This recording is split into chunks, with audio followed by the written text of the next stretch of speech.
Happy Thursday. It is a rough morning. I am really, really tired.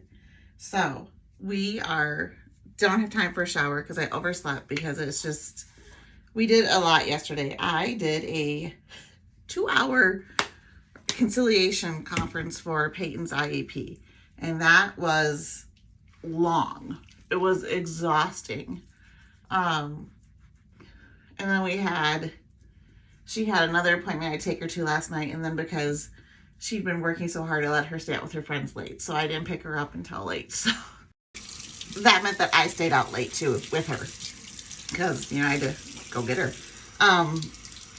So this morning we're just doing skincare. I'm gonna figure out something with my hair. I don't know. I'll probably pull it up.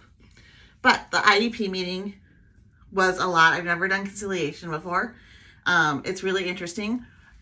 Literally, Peyton has been on a 504 since second grade, and they didn't do the 504, pretty much ever. So we're still dealing with the same deficits and skills that she should have learned on her 504 that previous administration never did. So it's not a shock that she still needs to work on them. And this IEP is based off of their FBA that they did at the end of 8th grade. And then they didn't even follow their own FBA for all of 9th grade. So then, we had this big coming to Jesus meeting back at the end of May.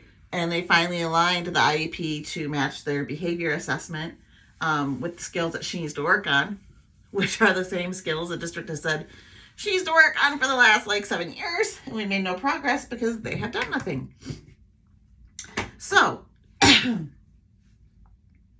I frustrated? Yes. Because then they said because we had 4 IEP goals that she needed to have 4 sections of special education, which means that she would not be getting her general eds because they would have her isolated in a special ed room. And I was like, no. Your failure to prepare and work on skills for the last 7 years does not mean that you get to rob her of her high school experience. There has to be an in-between. And plus, their own FBA said that these skills could be accomplished with 1 special ed class. So I'm like, cool, let's do the 1 special ed class.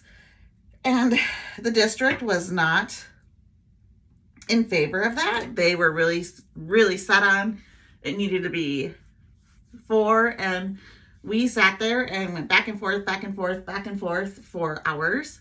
And finally we settled on 1 special ed class and 2 pullouts for about 15 minutes every week. I'm like, that's fair. And that we would reevaluate every 6 to 8 weeks. And if we were seeing that she was regressing or that she was struggling, I just did my serum, that we would adjust. I said, that is fair. But going out of the gate saying that she can't do it, because I've been working on these skills with her. It's just hard when I don't have them reinforcing them in the school setting, right? And COVID really threw a curveball in there too, because when these skills that she's missing, a lot of them would have been developed in 4th and 5th grade, and that is exactly when the pandemic happened for her.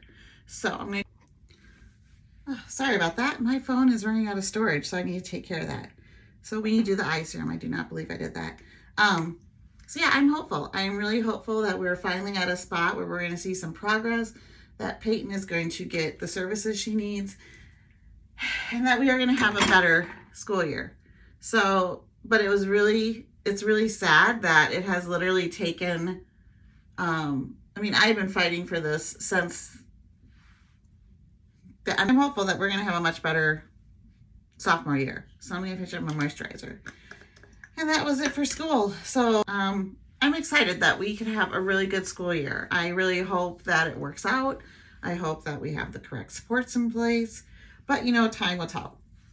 So now for the rest of the summer, Peyton is going to enjoy it. I did not take her to the IEP meeting or conciliation conference yesterday because I knew it was going to get heated and that would really upset her. So we did this one without her, but she'll be coming to all the future ones. I just kind of thought as a parent, you need to know when to pull your kid in and when not. And this was one time where I knew the possibility of me really having to negotiate and not argue, but advocate on her behalf was going to be really, really strong. and that she wouldn't understand some of it and that it would hurt her feelings. And so I just did it without her. And I'm glad I did, because I don't think she would have kept her calm during some of the conversations, because at times it wasn't good. It wasn't kind. It was frustrating. So yeah, I'm glad that we are where we are today. And now we see in 5 days if what they send me matches what we discussed. And then I should get a new IEP, and we'll see if that matches what we discussed.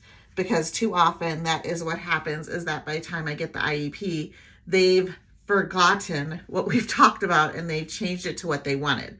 So fingers crossed. But have a wonderful day, and I will see you later.